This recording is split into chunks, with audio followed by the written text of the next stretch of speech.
কোটা আন্দোলন ইস্যুতে এবার এক প্রবাসীর সঙ্গে নতুন বিতর্কে জড়ালেন অলরাউন্ডার সাকিব আল হাসান। আর এ নিয়েই সমালোচনার ঝড় বইছে সোশ্যাল মিডিয়ায়। বাংলাদেশের খেলা না থাকায় ফ্রাঞ্চাইজি ক্রিকেট নিয়ে ব্যস্ত আছেন সাকিব আল হাসান। বর্তমানে কানাডার গ্লোবাল টি-20-তে বাংলা টাইগার্স মিসিসিউগাকে নেতৃত্ব দিচ্ছেন তিনি। গতকাল এই টুর্নামেন্টেই কোটা আন্দোলন প্রসঙ্গে বাংলাদেশি প্রবাসীর সঙ্গে এক বিতর্কিত কাণ্ডে জড়িয়ে পড়েছেন তিনি। এ ব্যাপারে এবার মুখ খুলেছেন বিসিবির ক্রিকেট পরিচালনা বিভাগের প্রধান জালাল ইউনুস। কিন্তু কি বললেন তিনি, এ বিষয়ে বিস্তারিত থাকছে প্রতিবেদনের সাথে আছি আমি মেহেদি হাসান।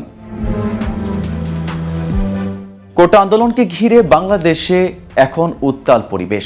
শিক্ষার্থীদের রক্তপাত ঝরতে দেখে অনেকেই কোটা সংস্কারকারীদের পাশে দাঁড়িয়েছেন। বাদ যায়নি ক্রীড়াঙ্গনও।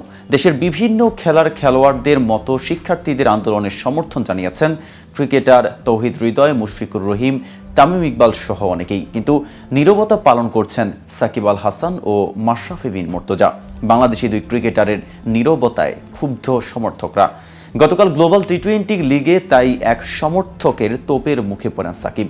বাংলা টাইগার্স ও টরন্টো ন্যাশনালসের ম্যাচ দেখতে আসা এক প্রবাসী বাংলাদেশি সাকিবকে প্রশ্ন করেন কোটা আন্দোলন নিয়ে কেন তিনি নীরব। সাকিব উত্তর না দিয়ে উল্টো প্রশ্নকর্তার কাছে জানতে চান, দেশের জন্য আপনি কি করেছেন। ওই সমর্থক প্রতিউত্তরে বলেন, আমি কথা বলছিলাম, আমি তো আর এমপি না, আমি আমার পরিবারের দায়িত্ব নিয়েছি। সাকিব এরপর আবারও একই প্রশ্ন করেন, দেশের জন্য আপনি কি করেছেন। এক পর্যায়ে নিরাপত্তা কর্মী সাকিবকে সরিয়ে নেন।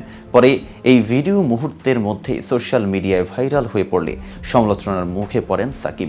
সাকিবের এই বিতর্কিত ঘটনা নিয়ে জানতে চাওয়া হয়েছিল বিসিবির ক্রিকেট পরিচালনা বিভাগের প্রধান জালাল ইউনুসের কাছে।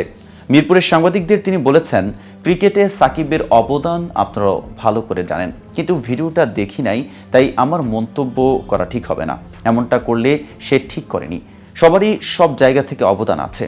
এ সময় তিনি আরও বলেন, দেখেন, এটা সাকিবের ব্যক্তিগত ব্যাপার, সাকিব কি বলেছে সেখানে আমি সেটা বলতে পারবো না। দর্শক, কোন ধরনের অবদান তার কাছে জানতে চেয়েছে সেটাও আমি জানি না। উল্লেখ্য, আগামী 21 আগস্ট থেকে বাংলাদেশ পাকিস্তানের 2 টেস্টের সিরিজ শুরু হবে, যেখানে 21 থেকে 25 আগস্ট রাওয়ালপিন্ডিতে প্রথম ও 30 আগস্ট থেকে 3 সেপ্টেম্বর করাচিতে দ্বিতীয় টেস্টে নামবে শান্ত বাবর আজমের দল। তবে পাকিস্তান সিরিজে টাইগার অলরাউন্ডার সাকিব আল হাসান খেলবেন কিনা, কিংবা খেললেও দলের সঙ্গে যোগ দেবেন কবে, বিষয়টি নিয়ে আলোচনার সৃষ্টি হয়েছে।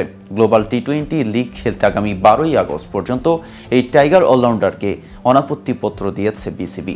আর তাই বর্তমানে কানাডায় অবস্থান করছেন সাকিব। তো ভিউয়ার্স, ভিডিওটি সম্পর্কে আপনাদের কোনো মতামত থাকলে কমেন্টস করে জানাতে পারেন।